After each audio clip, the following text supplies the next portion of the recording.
தாவேக்காவுக்கு வெற்றியும் அல்ல, திமுகவுக்கு தோல்வியும் இல்லை. சில இந்த நீதி வழங்கப்பட்ட நீதி இல்ல, வாங்கப்பட்ட நீதி. அஜய் ரஸ்தோகி, இவர் ஆதிமா சுந்தரம், கோபால் சுப்பிரமணியம், இவர்களெல்லாம் அக்மார்க் RSS ஆட்கள். இப்ப RSS ஆட்கள் தான் விஜயை காப்பாற்றி இருக்கிறார்கள்.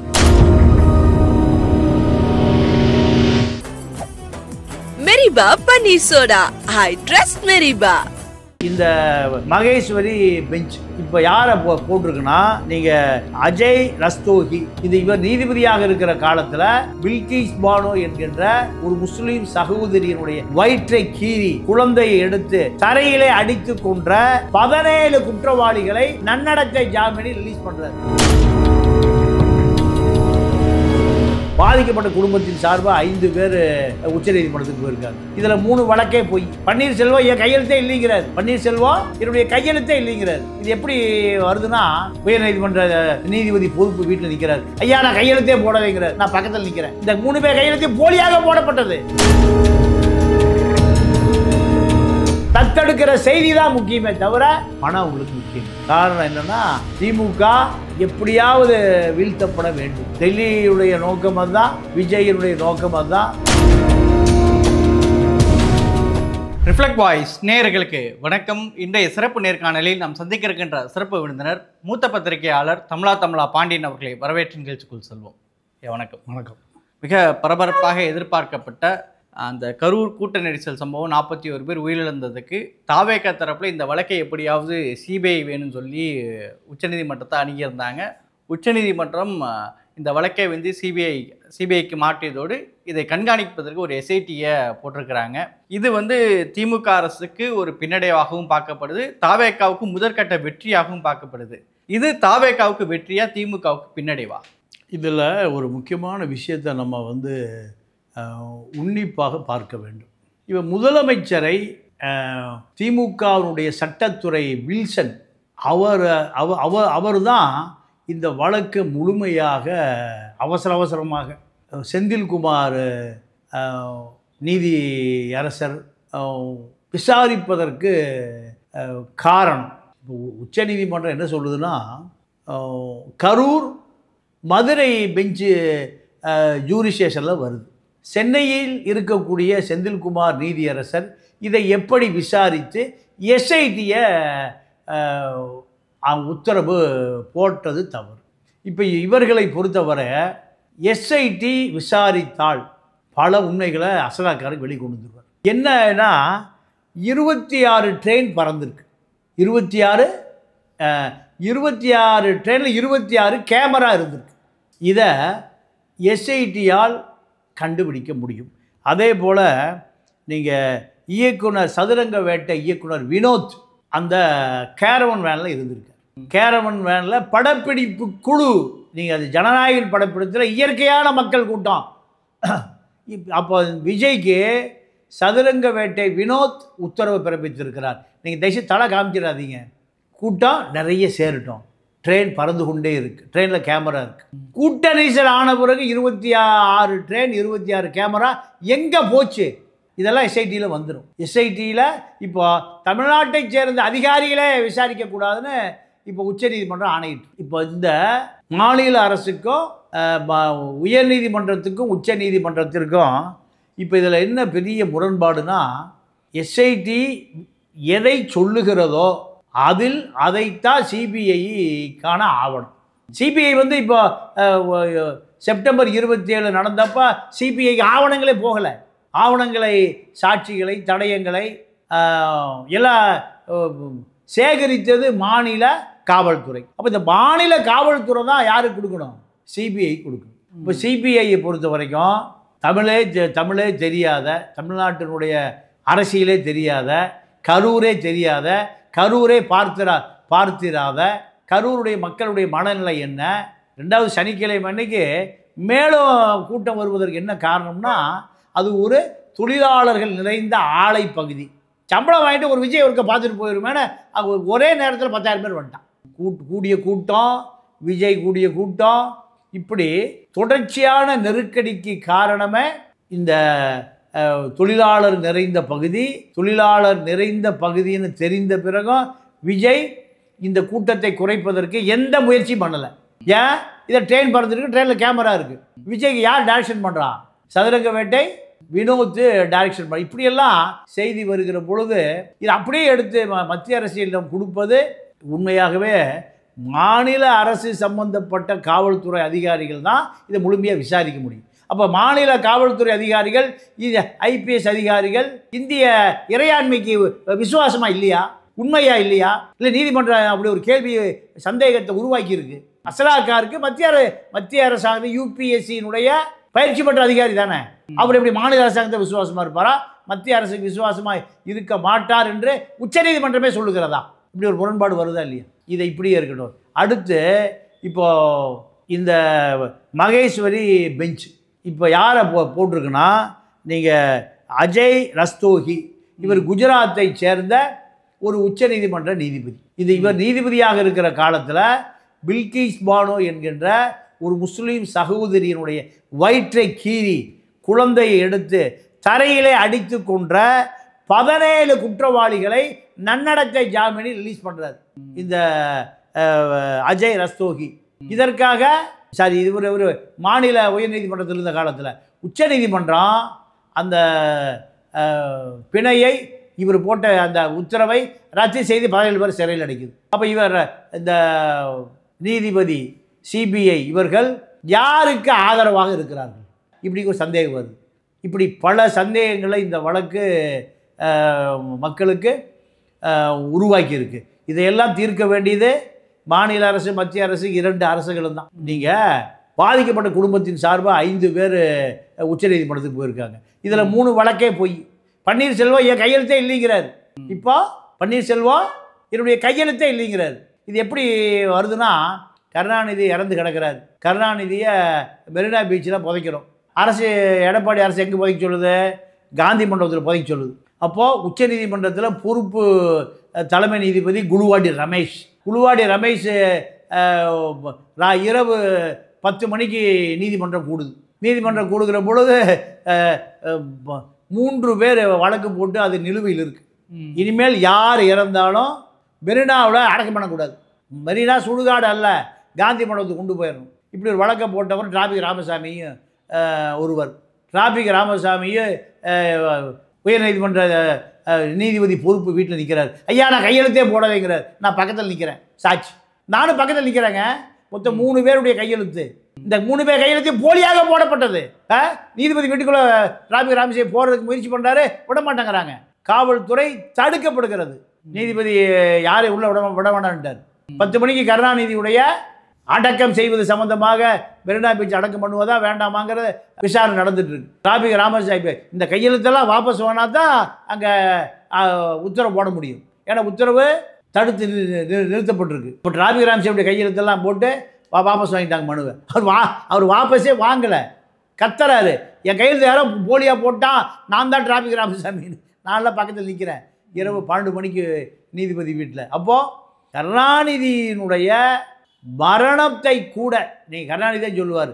சில இந்த நீதி வழங்கப்பட்ட நீதி இல்லை, வாங்கப்பட்ட நீதிங்குவார். யார்? கருணாநிதி தான் சொல்லுவார். அப்போது கருணாநிதியுடைய மரணத்தை எங்கே?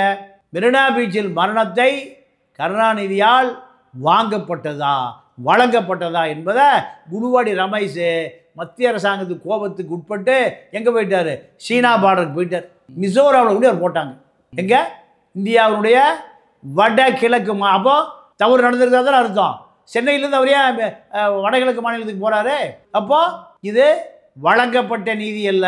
என்ன நீதி?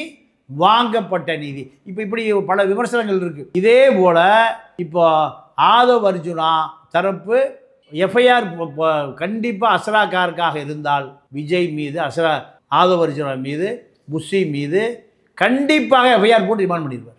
பதறிக்கொண்டு வினோத் கைதாவார், சதுரங்க வேட்டை வினோத் கைதாவார், விஜய் கைதாவார், ஓட்டுநர் கைதாவார், 10 பேர் A1 A2 A3 A10 வரைக்கும் கைதாவாங்க. அவசரமாக இவர்கள் டெல்லிக்கு போனது இதுதான் காரணம். இப்போ ஆதவ் அர்ஜுனாவை பொறுத்த வரைக்கும் ஆதவ் அர்ஜுனா விஜயை கட்டுப்படுத்தி விஜயுடைய வழக்குகளை அகில இந்திய அளவில் புகழ் வர்ற அளவுக்கு இந்த வழக்கை கொண்டு வந்துட்டார். சுப்ரீம் கோர்ட்டில் பெயில் கொடுக்குற அளவுக்கு கொண்டு வந்துட்டார். இவ்வளோ நாட்களாக விஜய் வந்து அமைதியாக இருந்தாங்க, தாவேக தரப்பில் எல்லோரும் அமைதியாக இருந்தாங்க. நேற்று விஜய் வந்து இந்த சிபிஐக்கு மாற்றப்பட்டதுக்கப்புறம் நீதி வென்றது அப்படின்னு சொல்லி சொல்கிறாரு. மற்ற நிர்மல்குமார், இதுவரையும் தலைமறைவாக இருந்த நிர்மல்குமார், புஷி ஆனந்தெல்லாம் இப்போ விஜயை போய் பார்க்க ஆரம்பிச்சிட்டாங்க. இதில் நீதி வென்றது திமுக, அதாவது இது வந்து தாவே கிடைச்ச வெற்றியாக பார்க்கப்படுறதை எப்படி பார்க்குறது? இல்லை, இது தாவேக்காவுக்கு வெற்றியும் அல்ல, திமுகவுக்கு தோல்வியும் இல்லை. இந்த வழக்கு கண்டிப்பாக இப்போ திமுக பரபரப்பாகி அரசியல் செய்கிறது.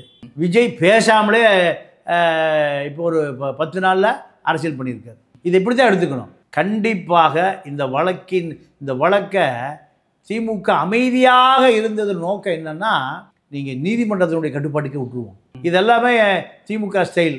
எப்பவுமே திமுக கோர்ட்டுக்கு போய் கோர்ட்டு வழியாக தான் காவல்துறைக்கு உத்தரவு வாங்கி செய்யும். இப்படி பல உதாரணங்களை சொல்ல முடியும். இப்போ இதுவும் அதே ஸ்டைலில் தான் முடிவு பண்ணாங்க. இப்போ ஆர்எஸ்எஸ் சகாவுக்கு அனுமதி கொடுப்பதற்கு கோர்ட்டுக்கு போயிடுவாங்க, கோர்ட்டு அனுமதி கொடுக்கும், சகாவுக்கு அனுமதி இல்லைக்குவாங்க. இப்போ அதே நிலைமை தான் விஜய் பொறுத்த வரைக்கும்.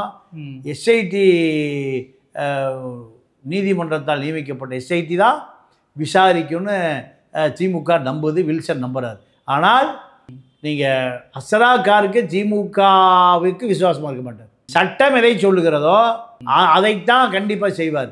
இப்போ உண்மையாகவே அசரா காருக்குடைய கட்டுப்பாட்டில் விட்டுருந்தா அசரா கார்க்கை கட்டுப்படுத்துவதற்கே முடியாமல் திமுகவை திணற வேண்டி வந்திருக்கும். இப்போ ஆதவ அர்ஜுனா பொறுத்த வரைக்கும் இந்த அஜய் ரஸ்தோகி, இவர் அரிமா சுந்தரம், கோபால் சுப்பிரமணியம், இவர்களெல்லாம் அக்மார்க் ஆர்எஸ்எஸ் ஆட்கள்.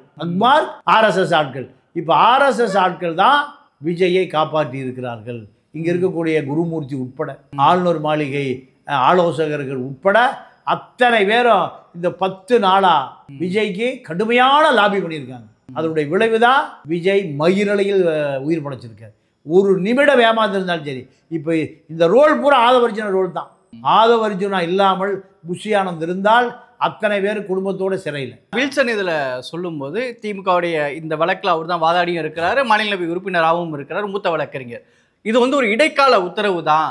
இது இவங்க வந்து இந்த மனு தாக்கல் பண்ணதில் சில மோசடிகள் இருக்குது, எனவே இதை வந்து பின்னாடி கூட இதை மாற்றி அமைக்கலாம் அப்படின்னு சொல்கிறாரு.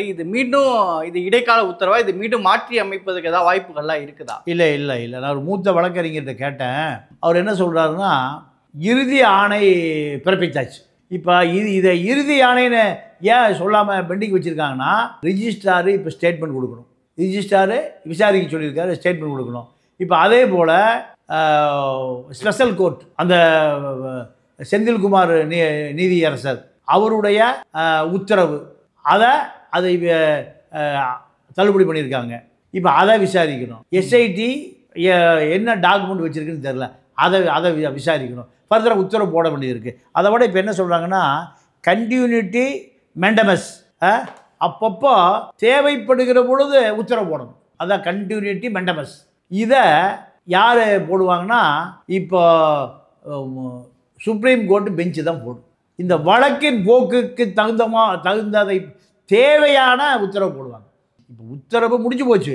திமுகவுக்கு எஸ்ஐடி, செந்தில்குமார் நீதிமன்றம் ரெண்டையும் க்ளோஸ் பண்ணியாச்சு. இனி அவர்களுக்கு அதிகாரமே இல்லை. ஆனால் இந்த வழக்கில் மேற்கொண்டு இதைவிட கடுமையான உத்தரவு போடுவதற்காக அந்த வழக்கை வச்சிருக்காங்க. அதுதான் காரணமே தவிர ஃபர்தர் உத்தரவு என்பது கண்டிப்பாக திமுக வில்சன் சொல்லுவதைப் போல வருவதற்கு வாய்ப்பில்லை. முதலமைச்சருக்கு தவறான பல தகவல்களை கொடுக்குறார் யார்? வில்சன். ஏன்னா அவசரப்பட்டு செந்தில்குமார் நீதியரசருக்கு இதில் கடுமையான கெட்ட பேர். அவருக்குன்னு ஒரு அதிகாரம் இருக்குது. 226 அவருக்கான முழு அதிகாரத்தை இந்திய அரசியல் சாசன சட்டம் கொடுத்துருக்கு. ஆனால் அதே நேரத்தில் இந்த வழக்கினுடைய போக்கு என்பது இப்போ சுப்ரீம் கோர்ட்டு மானிட்டர் பண்ணுது. யார் மூலம்?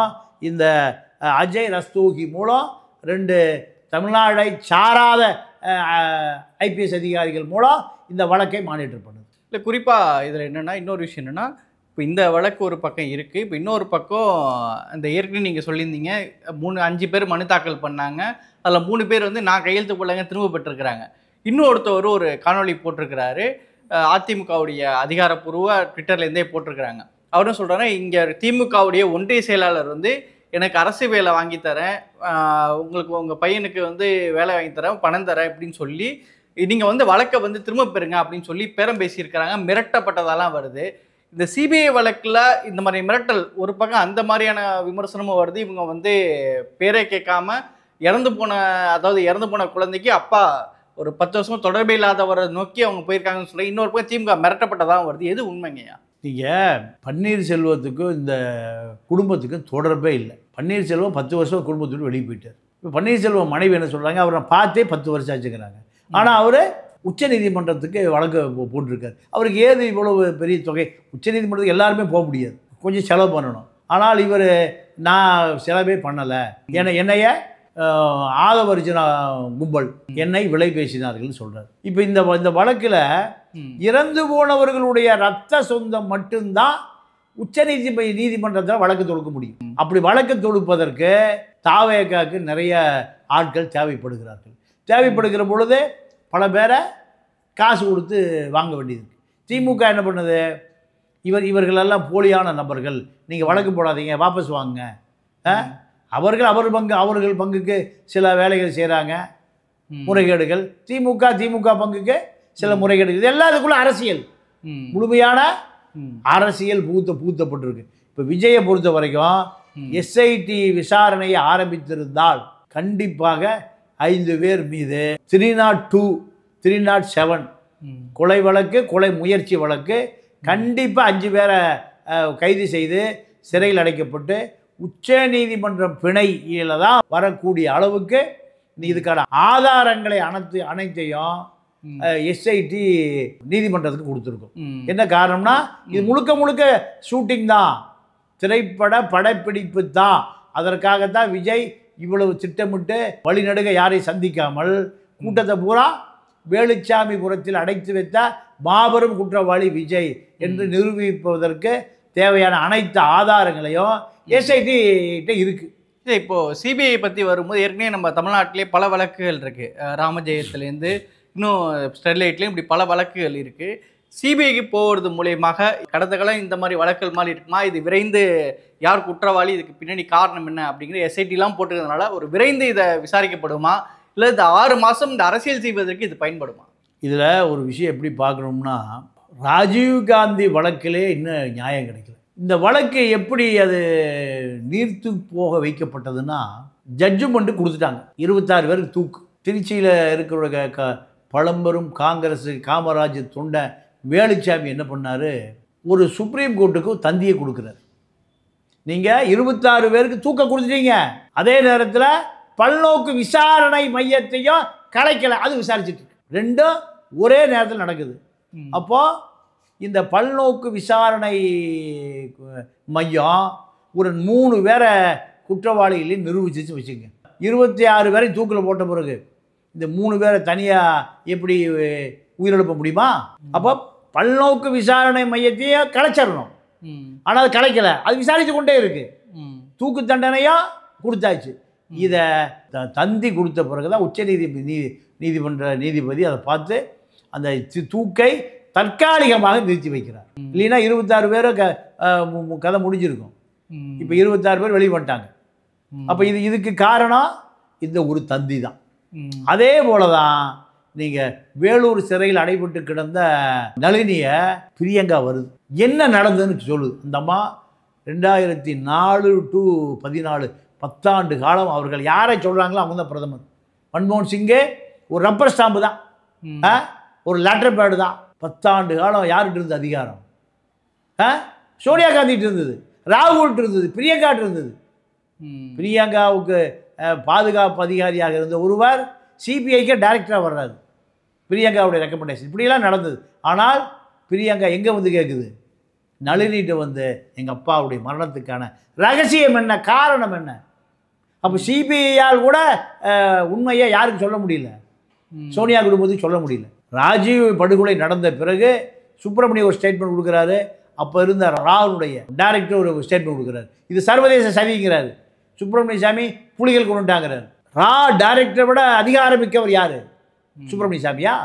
சுப்பிரமணிய சாமி உனக்கு புலிகள் தான் கொண்டாங்கிறதுக்கான ஆதாரத்தை கொடுன்னு இன்னைக்கு வரைக்கும் கேட்கல. இந்த வழக்கின் போக்கை திசை திருப்புகிறார் சுப்பிரமணிய சாமின்னு சொன்னது ஜெயின் கமிஷன். ஜெயின் கமிஷனுடைய மரணமே மர்மமான மரணம்.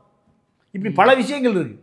ஜெயலலிதா தான் சொல்லி சிபிஐ என்ன வானத்தில் இருந்தால் குதித்தார்கள் ஜெயலலிதா கேட்கும். அப்போ இந்த வழக்கு சங்கரசுப்பு வழக்கு 10,000 வக்கீல் போராடினாங்க. 10,000 வக்கீல். சக்கரசுப்பு மகன் வழக்கில் அந்த வழக்கில் ஜாங்கிட்ட விசாரிக்கவே முடியல. ஐசிஐபி இன்ஸ்பெக்டர் விசாரிக்கவே முடியல. பெரிய புலனாய்வு புலி அந்த அலி வந்து விசாரிக்கிற பொழுது ஐசிஐபி இன்ஸ்பெக்டர் தூக்கி கொண்டு போய் ஐஸ்பாரில் படுக்க வைக்கிறார். படுக்க வைக்கிற பொழுது திருப்பாதி கமிஷனர் ஓடி போய் அவரை காப்பாற்றிட்டு வந்தார். பல மர்மங்கள் அதில். சிபிஐ பொறுத்த வரைக்கும் மாநில அரசு எதை சொல்லுகிறதோ, எந்த கோப்பை கொடுக்கிறதோ அதை மட்டும்தான் விசாரிப்பார்களே தவிர லோக்கல் பாலிடிக்ஸே தெரியாது. கரூர் பாலிடிக்ஸே தெரியாது. இல்லை, குறிப்பாக வந்து இப்போ 41 பேர் இறந்ததாங்க. அந்த 41 குடும்பத்தையும் தாவேகா சார்பாக தத்தெடுக்கிறாங்க. மாதம் 5,000 ரூபாய் கொடுக்குற மாதிரி தத்தெடுக்கிறாங்க.